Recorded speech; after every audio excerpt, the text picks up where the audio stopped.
2005 Brazil کے علاقے کمپینا سے چند شرابی دوستوں کا ایک گروہ سیر و سیاحت کے لیے نکل رہا ہوتا ہے کہ ان میں ایک لڑکی کی ماں نے فکر مند ہوتے ہوئے اپنی بیٹی کا ہاتھ پکڑ کر کہا، جاؤ بیٹی، خدا تمہاری حفاظت کرے۔ تو اس پر بیٹی نے جواباً کندھے اچکاتے ہوئے غرور سے کہا، کیا خدا ہمارے ساتھ سفر کرنا چاہتا ہے؟ کیونکہ گاڑی میں تو جگہ موجود نہیں ہے، البتہ ڈگی میں جگہ موجود ہے۔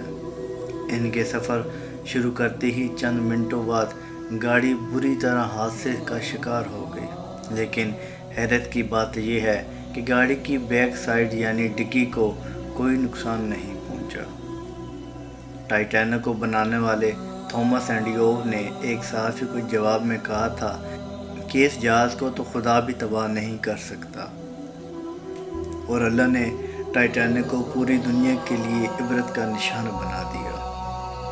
برازیل کے ایک الیکشن کے دوران ایک کینڈیڈیٹ نے بڑے تکبر کے ساتھ کہا کہ اگر مجھے 50,000 ووٹ مل جاتے ہیں تو مجھے تو خدا بھی ہرا نہیں سکتا۔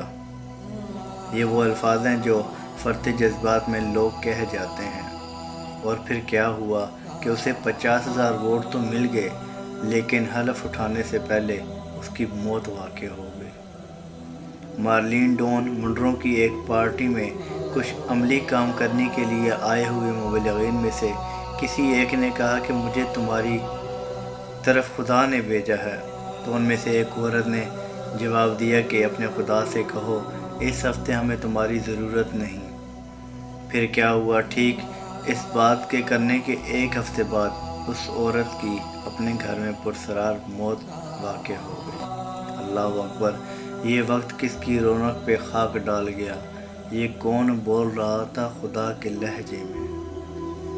یاد رکھیں، وہ بہت غفور و رحیم ذات ہے، لیکن غرور و تکبر سے بھرا ہوا لہجہ اور فرعونیت اسے کسی طور پر قبول نہیں، کیونکہ سورہ انعام میں وہ فرماتا ہے کہ میری اجازت کے بغیر ایک پتا بھی نہیں ہلتا، اور یہ بھی تلقین فرماتا ہے کہ ہم نے اگر کوئی کام کرنا ہو تو اس کے عوض یہ کہا کرو کہ انشاءاللہ میں ایسا کر لوں گا، یا انشاءاللہ ایسا ہوگا، اگر اللہ نے چاہا تو۔